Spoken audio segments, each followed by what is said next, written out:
Boa noite, amigos. Bem-vindos a este canal disponibilizado pela Casa de Fabiano de Cristo, diariamente, com a leitura de um pequeno texto, os comentários, sempre voltados ao nosso crescimento moral, ao nosso alargamento de horizontes, para que possamos melhor compreender a nossa doutrina. E hoje nos fica o capítulo 36, chamado O Filho do Orgulho, deste livro O Espírito da Verdade, e esse texto é de Kairbar Schutel, que foi um espírito muito importante da cultura brasileira, que nos traz belas lições e nos chama atenção para muitas situações que enfrentamos comumente na nossa caminhada espírita. Então ele diz assim: o filho do orgulho. O melindre, filho do orgulho, propele a criatura a situar-se acima do bem de todos. É a vaidade que se contrapõe ao interesse geral. Assim, quando o espírita se melindra, julga-se mais importante que o espiritismo e pretende-se melhor que a própria tarefa libertadora em que se consola e esclarece. O melindre gera prevenção negativa, agravando problemas e acentuando dificuldades ao invés de aboli-los. Essa alergia moral demonstra má vontade e transpira incoerência, estabelecendo moléstias obscuras nos tecidos sutis da alma. Evitemos tal sensibilidade de porcelana, que não tem razão de ser. Basta ligeira observação para encontrá-la a cada passo. É o diretor, exemplifica Kairbar, é o diretor que tem a sua proposição refugada e se sente desprestigiado, não mais comparecendo às assembleias. O médium, advertido construtivamente pelo condutor da sessão quanto à própria educação mediúnica e que se ressente fugindo às reuniões. O comentarista admoestado fraternalmente para abaixar o volume da voz e que se amua na inutilidade. O colaborador do jornal, que vê o artigo recusado pela redação e que se supõe menosprezado, encerrando atividades na imprensa. A cooperadora da assistência social, esquecida na passagem de seu aniversário e se mostra ferida, caindo na indiferença.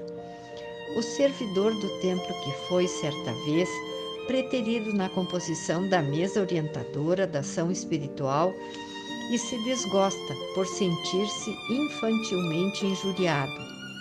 É o doador de alguns donativos cujo nome foi omitido nas situações de agradecimento e surge magoado, esquivando-se a nova cooperação. É o pai, relembrado pela professora das aulas de moral cristã, com respeito ao comportamento do filho, e que por isso se suscetibiliza, cortando o comparecimento da criança. Vejam só. O jovem, aconselhado pelo irmão amadurecido e que se descontenta, rebelando-se contra o aviso da experiência. Também temos a pessoa que se sente desatendida ao procurar o companheiro de cuja cooperação necessita. Ela faz isso nos horários em que esse mesmo companheiro, por sua vez, necessita trabalhar a fim de prover a própria subsistência.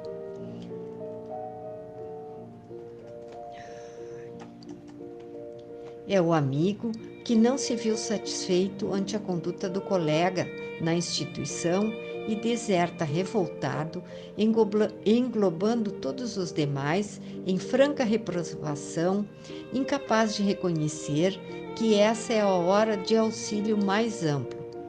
O espírito que se nega ao concurso fraterno somente prejudica a si mesmo, nos ensina o Chico Xavier e o Valdo Vieira nesta psicografia. Devemos perdoar e esquecer se quisermos colaborar e servir. São essas as lições realmente que a gente precisa cada um tomar para si quando enfrentamos situações em que nos sentimos magoados, desprestigiados, preteridos. Devemos examinar a nossa consciência para ver até que ponto o meu comportamento ou a minha atitude de indiferença e de abandono das atividades vai comprometer a quem? Ao trabalho espírita, à casa espírita, ou vai comprometer a minha evolução, o meu crescimento dentro da doutrina espírita? Aí nos diz ainda Caibar: a rigor, sob as bênçãos da doutrina espírita, quem pode dizer que ajuda alguém? Somos sempre auxiliados. Ninguém vai a um templo doutrinário para dar, primeiramente. Todos nós aí comparecemos, antes de tudo, para receber, sejam quais forem as circunstâncias. E ele adverte: fujamos à condição de sensitivas humanas, convictos de que a honra reside na tranquilidade da consciência, sustentada pelo dever cumprido. Com a humildade não há o melindre que piora aquele que o sente, sem melhorar a ninguém. E conclui dizendo assim: cabe-nos ouvir a consciência e segui-la, recordando que a suscetibilidade de alguém sempre surgirá no caminho, alguém que precisa de nossas preces, conquanto curtas ou aparentemente desnecessárias. E para terminar, meu irmão, imagine se um dia Jesus se melindrasse com os nossos incessantes desacertos.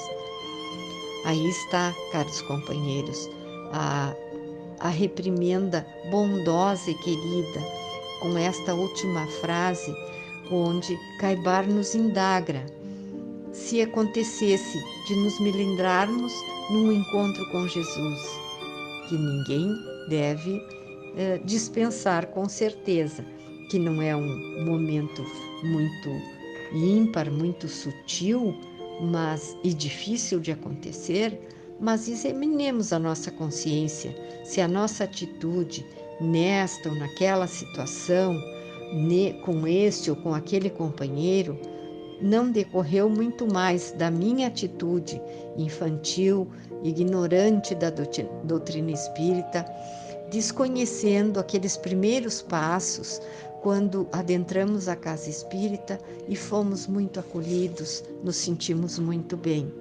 Examinemos a nossa consciência para a tranquilidade moral e a paz de espírito. Esta é a mensagem de hoje, então, um texto bastante agradável que aponta diversas situações que encontramos no dia a dia e a indagação que Caibar nos faz sobre o melindre. Creio que este é um ponto que nós devemos buscar superar sempre, a cada dia, em cada instante de nossas vidas. Agradecendo à cúpula espiritual da Casa de Fabiano de Cristo, ao próprio Fabiano, mentor e inspirador da nossa casa, que possa nos alcançar, proteger e esclarecer sempre nas nossas dúvidas, nas nossas relações e nas nossas buscas de conhecimento. E assim encerramos a nossa reflexão e prece de hoje, pedindo a Jesus, amigo irmão, que nos alcance com suas bênçãos de amor, de paz e de sabedoria. Que assim seja.